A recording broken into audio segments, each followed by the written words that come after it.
So this year, our Lenten theme is reflected on the purple bracelets that a lot of you wear and continue to wear through Lent. Awaken our hearts. This Lent, we need to make sure that our heart aches for Jesus. Our faith needs to hunger, ache, and thirst for Jesus. This is what God's own heart is asking of us. The late president of CBS, Richard Salant, was known for wonderful, colorful quotes. He said, "There are only two kinds of people in this world: those who are there when I need them, and those who aren't." Let's put that into a religious context. Let's look at Abraham. He was definitely the first kind. Wherever God needed him, he was there. When God called, he answered, "Here I am." When God asked him to leave his homeland and his family in old age, go into the wilderness to a strange land, he didn't question, he just went. And when God asked him to sacrifice his only son, Isaac, he responded, "Here I am, and I will do that." No matter what, he was ready for God. How many of us are able to say, we are ready to say, "Here I am"? Yet Lent is our opportunity to do just that. Take time this Lent for prayer, fasting, almsgiving, to offer ourselves and say, in fact, "Here I am." Say, "Here I am" to the charity that needs help, to the soup kitchen needing volunteers, or a charity looking for folks to help them, to maybe a spouse that you've taken for granted, or a child you've been too busy for, to a God whom we've neglected, or a faith that we've overlooked, or maybe even our prayer life needs just a little bit of an adjustment. Lent offers a chance to remember truly what matters, to strip away what is unimportant and make ourselves present to God. We can place ourselves in that divine present each and every day, but trusting that He will use what He wants from us. This faith led Jesus to a mountaintop. As our gospel said today, He was transfigured. That mysterious moment when Christ's own statement to the world was, "Here I am." And He will say it again and again to us when a piece of bread is elevated in the hands of the priest. He will look with awe and adoration, and we will look with awe and adoration, and once more, without saying a word, Christ will declare, "Here I am." It's an invitation to change our heart.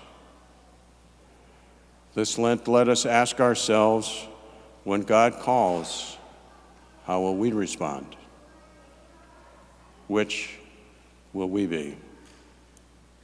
As we listen to the first reading today, we hear that Abraham was asked by God to take his son Isaac up the mountain as a sacrifice.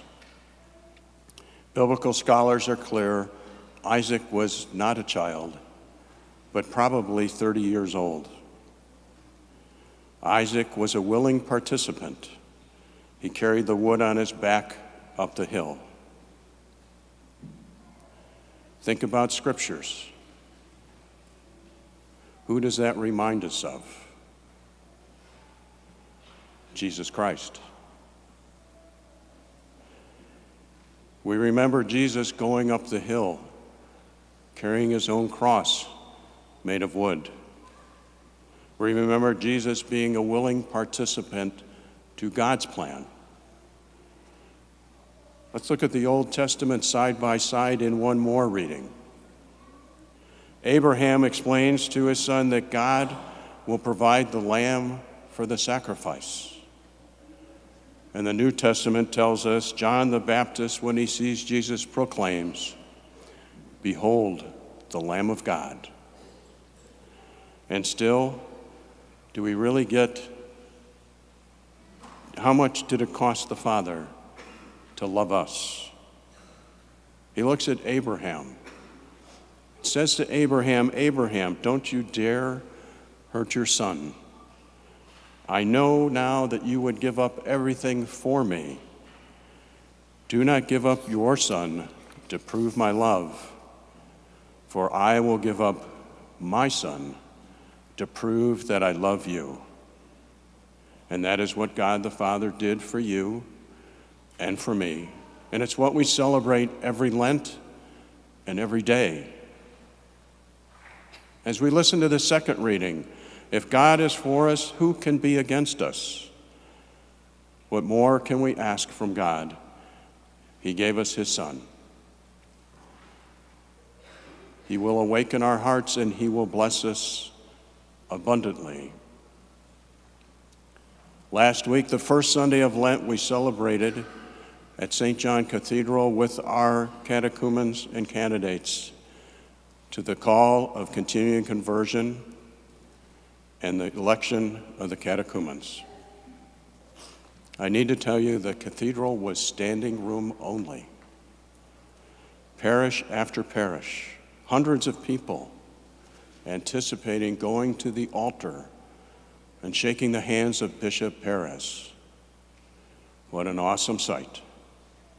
Races, creeds, immigrants, everybody alike, welcome to come forward and to have their hearts awakened that day. You see, these people coming to our faith were willing to give up everything, their past lives, to be part of the Catholic Church.